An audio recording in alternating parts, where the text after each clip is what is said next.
ഭൂമിക്കടിയിൽ കണ്ടെത്തിയ അസാധാരണമായ സ്പന്ദനത്തിന് പിന്നാലെയാണ് ശാസ്ത്രലോകം ഇപ്പോൾ. സതാംപ്ടൺ സർവകലാശാലയിലെ ഗവേഷകരാണ് ആഫ്രിക്കയ്ക്ക് താഴെ 3 ഭൂഭാഗ ഫലകങ്ങൾ കൂടിച്ചേരുന്ന എത്യോപ്യയിലെ അഫാർ മേഖലയിൽ ഉണ്ടാകുന്ന സ്പന്ദനം തിരിച്ചറിഞ്ഞത്. മാഗ്മ ഭൂമിയുടെ പുറന്തോടിൽ ആഞ്ഞടിക്കുന്നതാണ് ഈ പ്രതിഭാസത്തിന് കാരണം. ഇത് ക്രമേണ ഭൂഖണ്ഡത്തെ വേർപെടുത്തുകയും ഒരു പുതിയ സമുദ്രം രൂപപ്പെടുത്തുകയും ചെയ്യുമെന്നും ഗവേഷകർ. അഫാർ മേഖലയിലെ 130-ലധികം അഗ്നിപർവ്വത പാറകളുടെ സാമ്പിളുകൾ ശേഖരിച്ചായിരുന്നു പഠനം. ഭൂമിയുടെ പുറന്തോടിന്റെയും മാന്റിലിന്റെയും ഘടനയെക്കുറിച്ച് പഠിക്കാൻ നിലവിലുള്ള ഡാറ്റയും നൂതന സ്റ്റാറ്റിസ്റ്റിക്കൽ മോഡലിംഗും ഉപയോഗിച്ചു. ഹൃദയമിടിപ്പ് പോലെയാണ് സ്പന്ദനങ്ങളെന്ന് സതാംപ്ടൺ സർവകലാശാലയിലെ ഭൗമശാസ്ത്ര പ്രൊഫസറും പഠനത്തിൽ പങ്കാളിയുമായ ടോം ജെർണോൺ പറയുന്നു. ഭൂഭാഗ ഫലകങ്ങൾ ആഴത്തിൽ നിന്ന് ചൂടുള്ള വസ്തുക്കളുടെ മുകളിലേക്കുള്ള ഒഴുക്കിനെ എങ്ങനെ സ്വാധീനിക്കുന്നുവെന്ന് പഠനം വ്യക്തമാക്കുന്നുണ്ട്.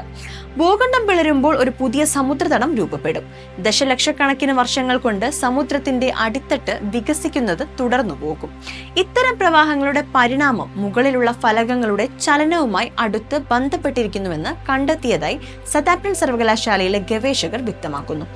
അഗ്നിപർവ്വത പ്രവർത്തനങ്ങൾ, ഭൂകമ്പം, ഭൂഖണ്ഡം വേർപെടുന്ന പ്രക്രിയ എന്നിവയ്ക്ക് ആഴത്തിലുള്ള പ്രത്യാഘാതങ്ങൾ ഉണ്ടെന്നും ചൂണ്ടിക്കാട്ടുന്നു.